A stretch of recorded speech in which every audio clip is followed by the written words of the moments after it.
Memakan waktu sekitar 2 tahun, berkas perkara kekerasan seksual dengan tersangka MSAT, anak pemilik dan pengasuh Pondok Pesantren Syidikiyah Jombang, Jawa Timur, akhirnya dinyatakan lengkap atau P21 oleh Kejaksaan Tinggi Jawa Timur pada 4 Januari 2022. Selanjutnya, Kejati Jatim menunggu pelimpahan tersangka dan barang bukti dari penyidik Polda Jatim. Jangka waktu pelimpahan tahap 2 itu sebenarnya tidak diatur dalam Kitab Undang-Undang Hukum Acara Pidana atau KUHAP. Namun, dalam mekanisme administrasi internal Kejaksaan, pelimpahan tahap 2 dilakukan paling lama 30 hari sejak diterbitkannya P21. Kita prinsipnya menunggu, Mbak. Kita prinsipnya menunggu dari pihak penyidik untuk menyerahkan kita, karena tanggung jawabnya kan masih di penyidik ini. Tetapi mungkin penyidik kan juga kita hormati pihak penyidik untuk melaksanakan tugas lapangan mereka. Penyidik Polda Jatim menyatakan telah melakukan 2 kali pemanggilan terhadap tersangka pada 7 dan 10 Januari 2022. Pada pemanggilan pertama, kuasa hukum tersangka datang menemui penyidik dan menyerahkan surat keterangan bahwa tersangka sedang sakit. Pada pemanggilan kedua, kuasa hukum mengatakan tidak bisa menghubungi kliennya. Dalam waktu dekat, pihak kepolisian akan menjemput tersangka secara paksa atau memasukkannya ke dalam daftar pencarian orang. Kalau kami, Mbak, berharap tersangka ini kooperatif.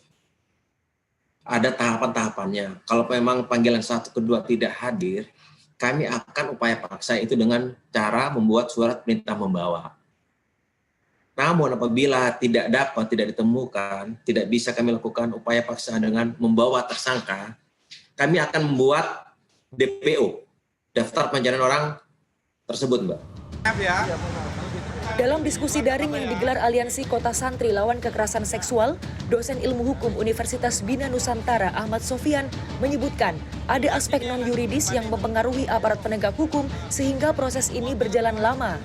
Sofyan menafsirkan aspek yuridis pasal 285 dan pasal 294 ayat 2 angka 2E Kitab Undang-Undang Hukum Pidana terpenuhi dalam kasus itu.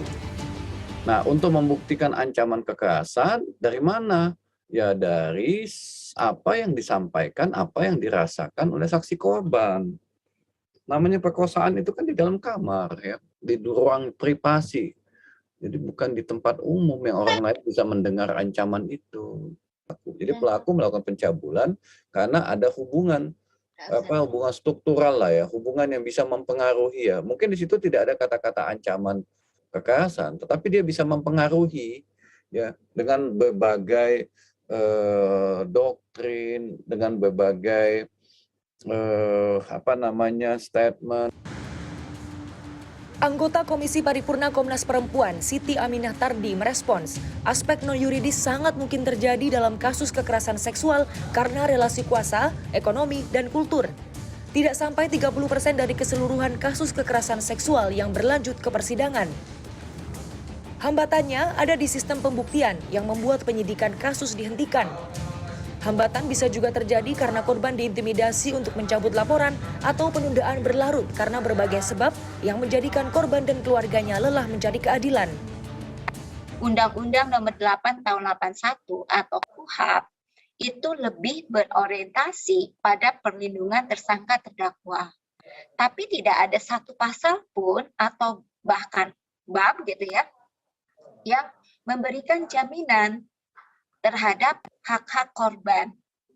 Sehingga korban yang mengklaim keadilannya lewat sistem peradilan pidana, ia akan ditempatkan sebagai pihak yang bersalah. Dia akan mengalami victim blaming, dia dimintai beban pembuktian. Dalam catatan tahunan Komnas Perempuan, sepanjang 2011 hingga 2019 terjadi lebih dari 46.000 kasus kekerasan seksual di ranah personal dan rumah tangga serta ranah publik. Dari jumlah itu, ada kasus yang berupa pemerkosaan, pelecehan seksual, dan kejahatan siber bernuansa seksual. Sementara kekerasan seksual terhadap anak perempuan melonjak 65% dalam waktu 1 tahun antara 2018 dan 2019. Jumlah kasus meningkat dari 1.417 kasus pada 2018 menjadi 2.341 kasus pada 2019. Kanzata Marindora, Heru Sudarmanto, Surabaya, Jawa Timur.